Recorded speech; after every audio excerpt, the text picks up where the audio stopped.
Alam mo ba kung bakit hirap pa rin ang Pilipinas makaahon sa kahirapan? Kahit ang dami nating likas na yaman. Isipin mo, trilyon-trilyong buwis ang nakokolekta taon-taon. Pero, bakit parang walang pagbabago? Bakit andyan pa rin ang kahirapan, gutom, kakulangan sa serbisyong pangkalusugan, kakulangan sa dekalidad na edukasyon, traffic at kulang sa trabaho? Ang sagot? Corruption.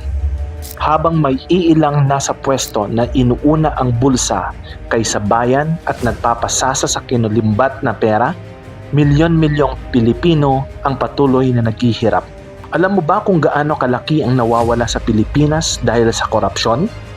Ayon sa mga ulat, bilyon-bilyong piso ang nawawala taon-taon dahil sa mga korap na politiko, opisyal ng gobyerno at empleyado ng iba't ibang departamento.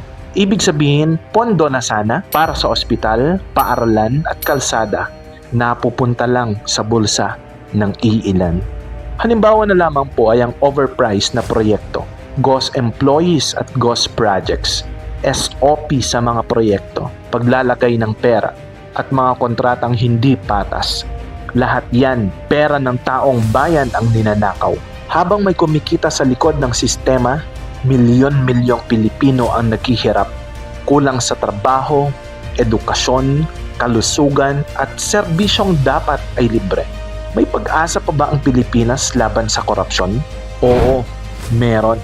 Pero hindi lang sa gobyerno nagsisimula ang pagbabago, kundi sa bawat isa sa atin. Kapag natutunan nating maging mas mapanuri, hindi nagpapadikta sa presyo ng boto, disiplina sa sarili, suporta at pakikiisa sa magandang adhikain ng mga namumuno, at pinipili ang tama kahit mahirap, unti-unti nating puputulin ang ugat ng korupsyon. Maliliit na hakbang pero kapag sabay-sabay nating ginawa, malaki ang epekto. Ikaw, handa ka bang maging parte ng solusyon o mananatili na lang na biktima ng sistema?